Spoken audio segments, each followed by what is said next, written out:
আসসালামু আলাইকুম। আজকে ঢেঁড়স খুব মজা করে ভর্তা করেছি আর সেই রেসিপিটা আপনাদের সাথে শেয়ার করব।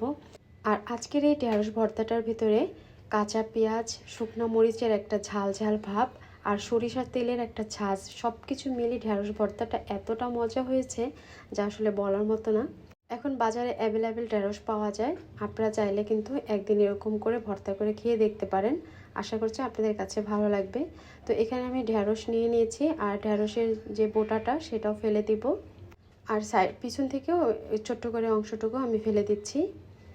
ভর্তার জন্য অবশ্যই কিন্তু যে কচি যে ঢেঁড়সগুলো থাকে সেটা নেওয়া উচিত, মানে একটু যদি বাতি হয়ে যায় সেই ঢেঁড়সটা না নিলে আর কি ভালো হয়। তো আমার এই ঢেঁড়সটা একদম শক্ত হয়ে গেছে, তো পরে এটা আমি ফেলে দিলাম। তো সবগুলো ঢেঁড়স এভাবে করে কেটে নিয়েছি। এখন একটা প্যানের ভিতরে দিয়ে দিলাম ঢেঁড়সগুলো, আর সাথে সামান্য পরিমাণে লবণ দিয়েছি আর হাফ কাপ পরিমাণে পানি। তারপর চুলায় দিয়ে এটা ভালো করে সিদ্ধ করে নেব, 3 থেকে 4 মিনিটের মতো আর কি সময় লাগবে এটা সিদ্ধ হতে। আর মাঝে মাঝে ঢাকনাটা তুলে নেড়ে চেড়ে দিতে হবে। আমি পানিটা ফেলে দিব না, অনেকে কিন্তু এখানে পানিটা ফেলে দেয়। তো পানিটা আমি একদম শুকিয়ে নেব, এই কারণে আমি অল্প পানিতে এটা সেদ্ধ করে নিয়েছি।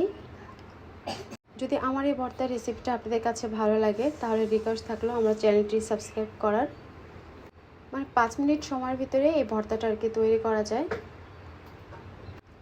তো আমার এই পানিটা ঢেঁড়সের একদম শুকিয়ে গেছে। এখন এর ভিতরেই আমি একটু সরিষার তেল দিয়ে দিব। যারা কাঁচা সরিষার তেলটা খেতে চান না তারা কিন্তু এই টিপসটা ফলো করতে পারেন। এতে করে একটু সটে করা হলো ঢেঁড়সগুলো, আর তেলটাও কিন্তু রান্না করা হয়ে গেল। 2 মিনিটের মতন ঢেঁড়সটা তেলের ভিতরে একটু ভেজে নেব।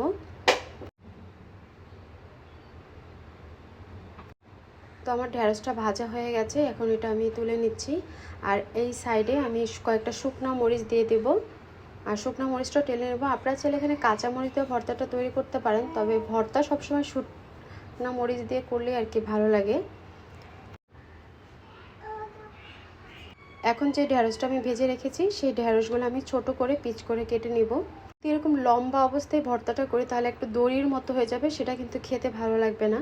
তো আপনারা কিন্তু চাইলে আমার এই টিপসটাও ফলো করতে পারেন। এখানে সবগুলো ঢেঁড়সই খুব সুন্দর করে সেদ্ধ হয়ে গেছে, আর এটা আমি একটু ছোট করে টুকরা করে নিচ্ছি।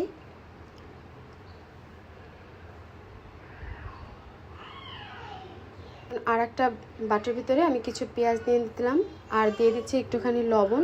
পেঁয়াজটা লবণ দিয়ে খুব ভালো করে প্রথমে মেখে একদম নরম করে নিব।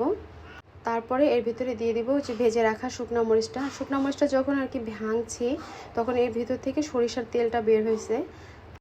আর দেখতে পাচ্ছেন এই কারণে আমার মনে হচ্ছে এই ভর্তাটা অনেক বেশি আর কি টেস্টি হয়েছে। তারপর পেঁয়াজের সাথে শুকনো মরিচটাও খুব ভালো করে একটু মেখে নিলাম। এখন দিয়ে দিব সেই ঢেঁড়সটা দিয়েও এবার খুব ভালো করে আলতো করে একটু মেখে নিব। আপনার বাসায় এভাবে একদিন ভর্তা করে খেয়ে দেখবেন, আর আমার কমেন্ট সেকশনে অবশ্যই জানাবেন আপনাদের কাছে কেমন লেগেছে। তো আমার এখানে ঢেঁড়সগুলো দিয়ে ভর্তাটা মাখা হয়ে গেছে, ব্যাস তৈরি হয়ে গেল আমার ঢেঁড়স ভর্তা। প্যানে যে সরিষার তেলটা ছিল বাকি সেই তেলটাও আমি এর উপরে দিয়ে দিলাম। সব কিছু মিলিয়ে অসাধারণ হয়েছে আমার এই ভর্তাটা। তা আজ এ পর্যন্তই। আল্লাহ হাফেজ।